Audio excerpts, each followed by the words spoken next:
Hi guys, welcome back to Outdoor High. Um, it was cold inside, or perhaps it was a reasonable temperature, and Derek's hot skin met the air with a chilling salute. Even though it was soaking and heavy, Derek decided to keep his sweater on. It was basically all he had. The driver sat behind a glass cage with all of its windows deeply tinted and completely impenetrable by sight. So his entire bus, it seemed. Derek couldn't see outside as the road windows were also darkened by a deep tint. His spine rattled. He let out a small cough and shrugged his backpack off of his shoulders. His muscles were balled up and hard. Then Derek noticed that in the middle of the bus sat a girl. She was the only other passenger, and sat with her body turned toward the window next to her. What is she looking at? It looked as if she were deep in thought. Derek's kindled curiosity was suffocated by, well, everything else. His anger, his confusion, his stubbornness. He sat in the front seat, directly behind the shoulder driver. With his backpack placed by his side, he leaned his head against the window and closed his eyes.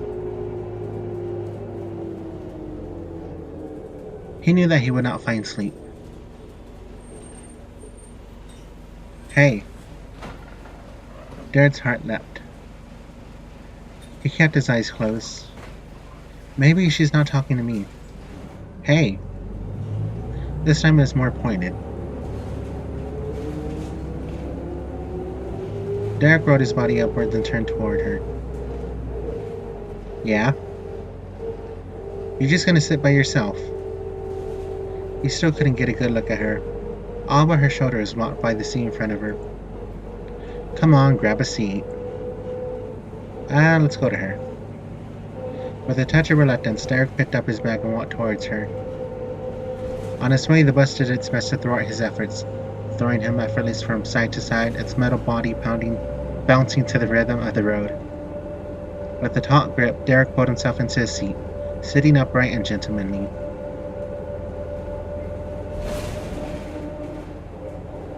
Well, that was a struggle. She gave a light smile. Derek, finally able to, gave the girl a glance. She was gorgeous. Her frame was gracious and timid, but she carried it with purposeful force. She was hunched, yet all of her limbs and muscles were firm and confident in their place. Her folded posture was not one of laziness, but one of intent. On her face was a set of green eyes that studied Derek hurriedly, but also offered a sense of genuine welcome. She had a rested stare that some might have mistook for emotionless. But that was not true, Derek guessed. She was just calm. You could have walked over at the next stoplight or something. Huh? I mean, so it wouldn't have been so rickety. Oh, no, it was fine. She leaned farther back into the seat and placed her hands into her pockets. Well, good morning.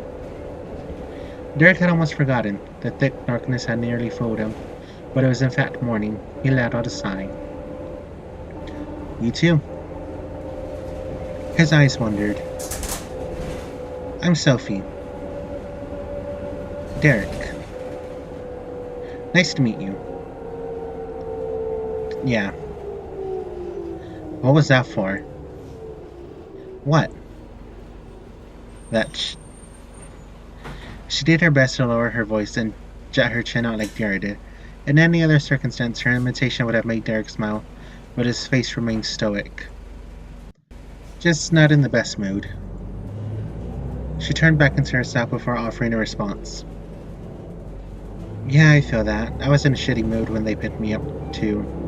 Probably still am. Places turned me into a bitter old hag, I guess. You seem fine. Really, most people take my resting bitch face as some kind of attitude. Derek shrugged. She did seem fine. They shared a few moments of silence, but perhaps experienced it in completely separate ways.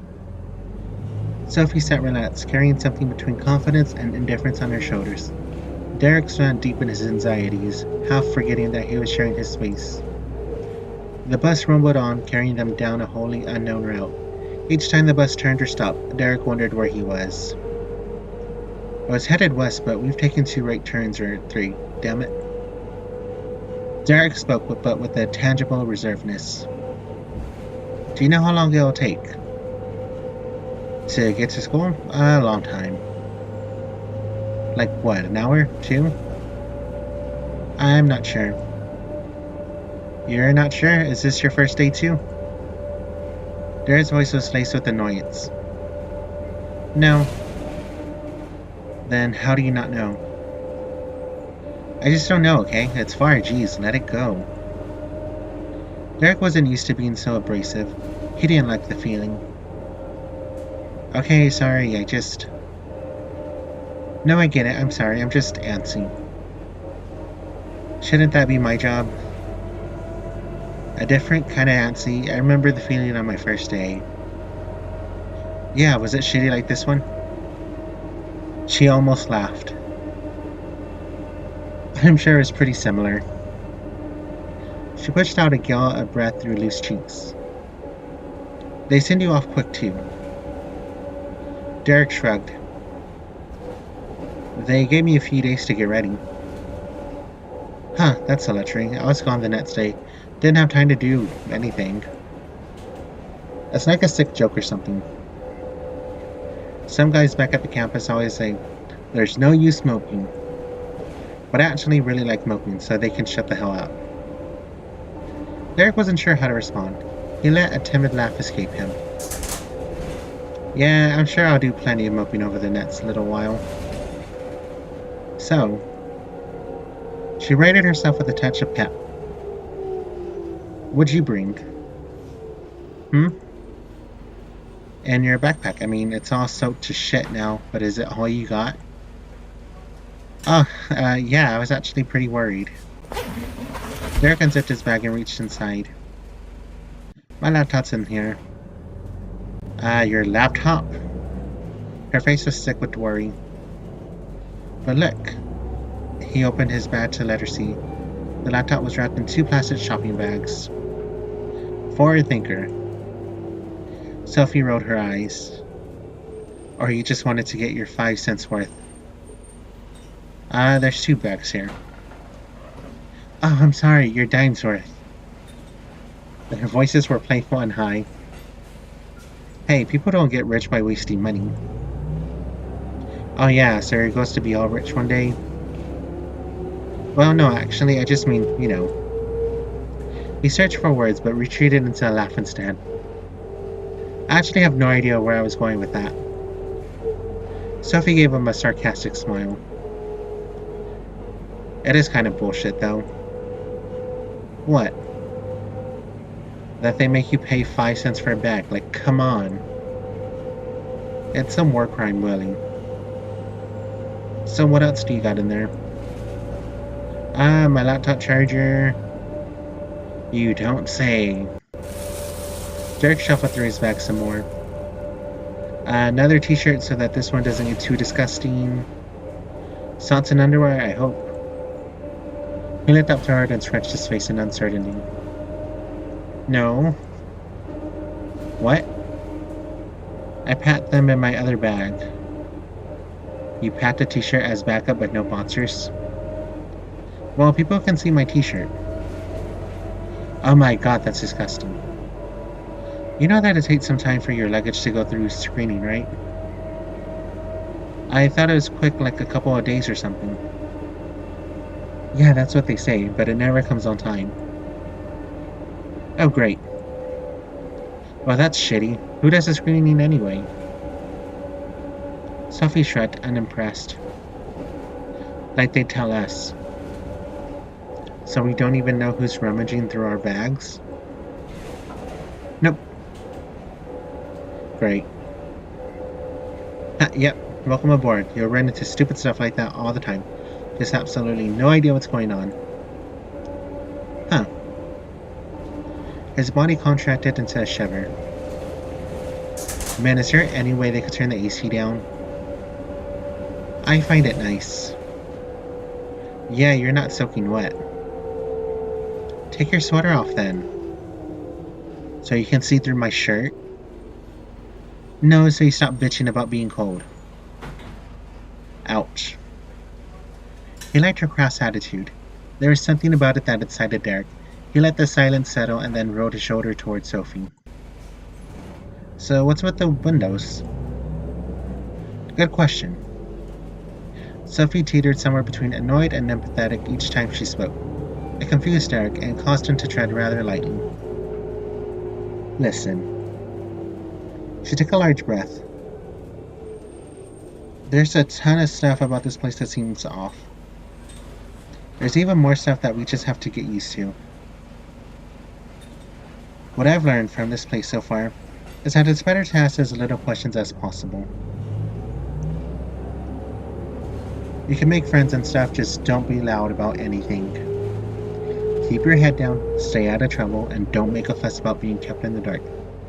I mean, we kind of brought this on ourselves, I guess. Of course, I want to know why we can't look out these windows, but I don't get to know that. It's not for me to know. So I don't ask. Derek decided to say nothing in return. How are you feeling? Like shit. That's good. At least you can admit it to yourself. I tried to be all brave for the first bit, put on this face. No one bought it, especially me. It's good that you can be honest. She took a moment before continuing. You know, I'm on this bus, which means I messed up, but I'm not a bitch or anything. We can talk whenever you need. Yeah, for sure. Derek could start to smell his feet reek. Wiggling his toes in his drowned shoes, he pushed the conversation forward in an attempt to distract Sophie from the stench. So if this isn't your first day, then why are you on the bus? Just to get out. We aren't allowed to leave campus, but we get bus privileges if they think we're showing good behavior. Sometimes I feel more claustrophobic on here than I do elsewhere, but it's still a change of scenery, I guess. Jared's heart sank. He had yet to arrive at his new school, but he already felt undeniably restrained. Thinking about these harsh limitations made him feel quite uneasy and irate. They have no right to. But Derek knew that his malicious thoughts were in vain. He had surrendered his control when he gave his confession, and this, he knew, was the outcome. What happens if we leave?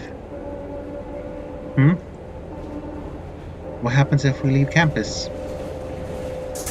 Sophie's eyes twitched and then sank, looking deep into her thoughts.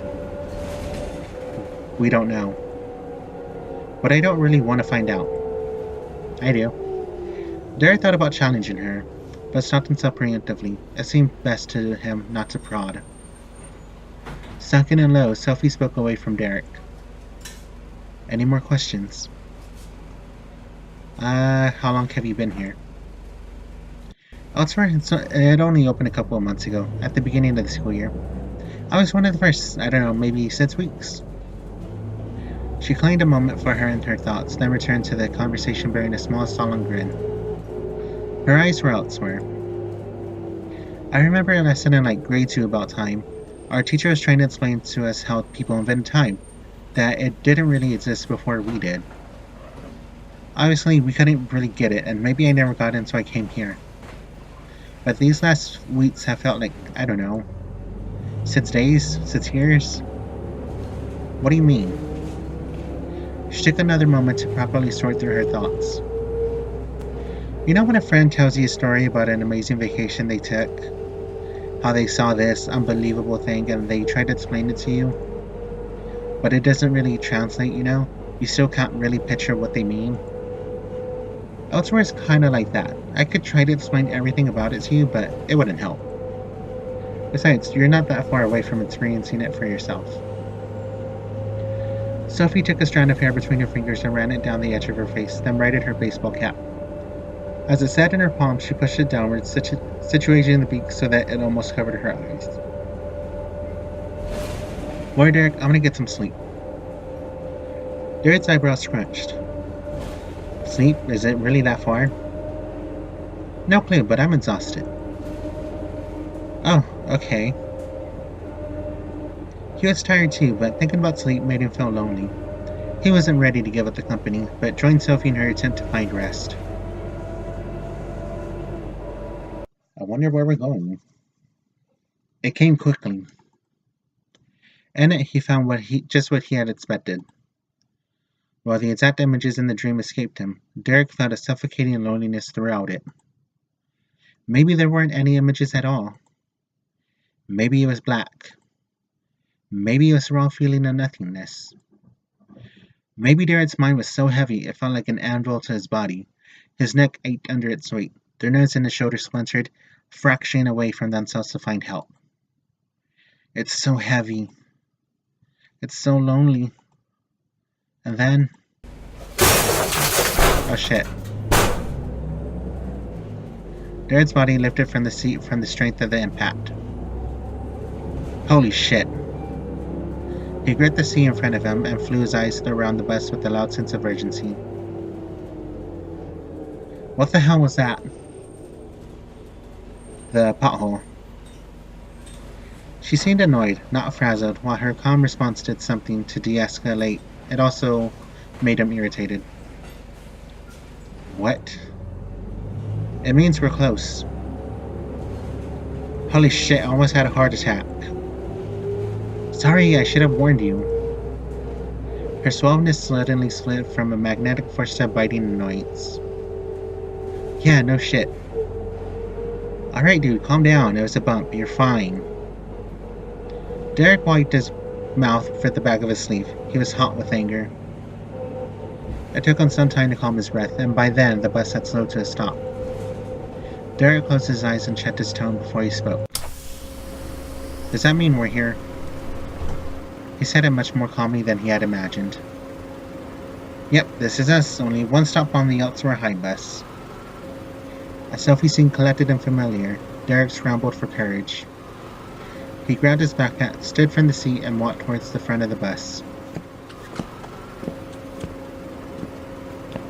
As he passed the driver's chambers, he tried one last time to peer into the tinted glass. Who took me here? But of course, he could see nothing. The doors in front of him stood open. He could see puddled water on the ground. Still raining. At least something felt familiar. Take your time. Derek hadn't noticed her behind him. He couldn't tell how much sarcasm was laced in with her gesture. Afraid and unsure, Derek stepped down the stairs and onto the damp asphalt of Elsewhere High.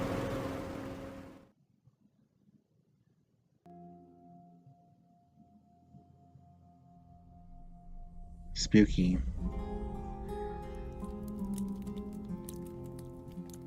So, I'm going to continue this possibly tomorrow or on Wednesday. It really depends. As always, thank you so much for watching. I hope you enjoy this. I don't know why I keep going back to high school. It's been an awful time every time I visit. As always, thank you so much for watching. I really do appreciate it. And I hope you're going to enjoy the rest of the series. I love it so far. It's very interesting. I'm very intrigued. Bye for now, guys. Bye for now.